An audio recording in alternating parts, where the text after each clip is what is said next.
చాలా మంది పిల్లలు పెద్దవాళ్ళకి చిన్న చిన్న యాక్సిడెంట్స్ వల్ల లేకపోతే ఇంట్లో నడుస్తూ గబక్కన తట్టుకొని కింద పడడం వల్ల పళ్ళు అనేవి కొంచెం ఇరిగిపోతూ ఉంటాయి. కొందరికి ఇంకొంచెం ఎక్కువ విరిగిపోతూ ఉంటాయి.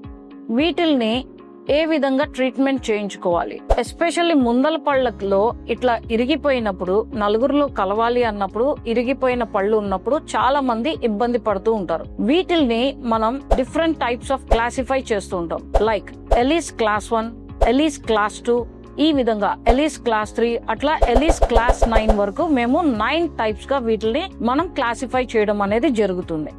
సో ఈ ఎలీస్ క్లాస్ 1 లో ఏంటంటే అందరికీ తెలిసిన విషయం, పన్ను పైన ఉండే పొరని ఎనామిల్ అంటాం. సో ఎప్పుడైతే ఈ పన్ను టిప్ మాత్రమే ఇరిగిపోతుందో దాన్ని ఎలీస్ క్లాస్ 1 అంటాం.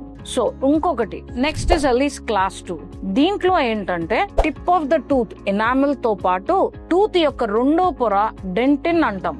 ఈ డెంటిన్ కూడా ఇరిగినప్పుడు దీన్ని మనం ఎలీస్ క్లాస్ 2 అంటాం. నెక్స్ట్ ఎలీస్ క్లాస్ 3 ఏంటంటే పన్నులో ఉండే థర్డ్ లేయర్, దాన్ని పల్ప్ అంటాం. ఆ పల్ప్ అనేది ఉండడం వల్లనే మనం వేడిగా తింటున్నాం, గట్టి తింటున్నాం అనేది టూత్ కి స్పర్శ తెలుస్తుంది అన్నమాట.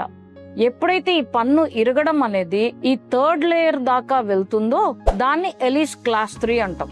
సో ఈ విధంగా రూట్ ఫ్రాక్చర్ అంటే పన్ను యొక్క వేరు భాగం కూడా ఇరిగినప్పుడు, అట్లానే టూత్ ఇరిగిపోయి ఇంకా దాంట్లో ప్రాబ్లం లివింగ్ పల్ప్ అనేది ఇంకా లివింగ్ ఉన్నప్పుడు దాని స్టేజెస్ బట్టి మనం ఎలీస్ క్లాస్ 4, 5, 6, 7, 8, 9 అట్లా ఈ విధంగా మనం దాన్ని క్లాసిఫికేషన్ చేయడం అనేది జరుగుతుంది. సహజంగా just tip of the tooth ఇరిగిపోయింది అనుకోండి, దానికి ట్రీట్మెంట్ ఏ విధంగా జరుగుతుంది అంటే కాంపోజిట్ సిమెంట్స్ అంటే టూత్ కలర్డ్ సిమెంటేషన్స్ ఉంటాయండి.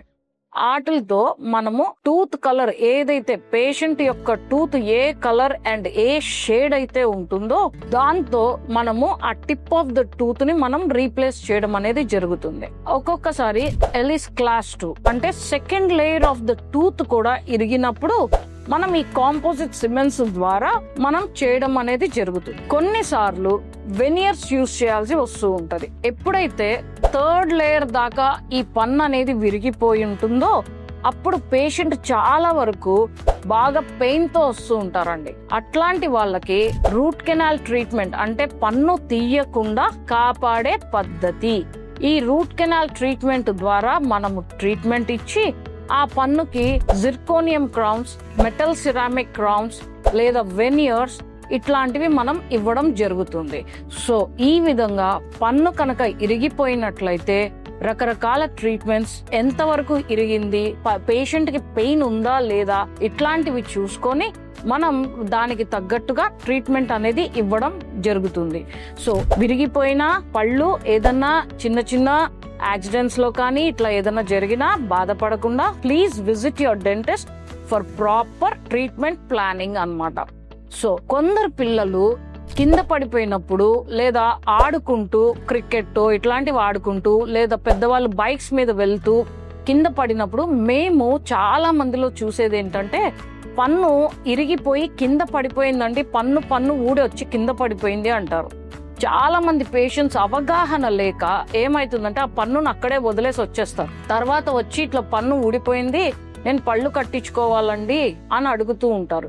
వాళ్ళకి మేం చెప్పేది ఏంటంటే మీకు ఇమ్మీడియట్ గా మీ పక్కన ఫ్రెండ్స్ ఎవరైనా ఉండి ఉన్నా, మీరు కాన్షియస్ లో ఉన్నా, మీరు ఆ పన్ను ఊడిపోయింది కనుక చూసినట్లయితే దాన్ని ఇమ్మీడియట్ గా పాలల్లో కానీ నీళ్లల్లో కానీ ఆ పన్నుని పెట్టి 24 hours to 48 hours లో మీరు మా దగ్గరికి తీసుకొచ్చినట్లయితే అదే పన్నుని ట్రీట్మెంట్ చేసి బ్యాక్ మళ్ళీ పెట్టడం జరుగుతుంది.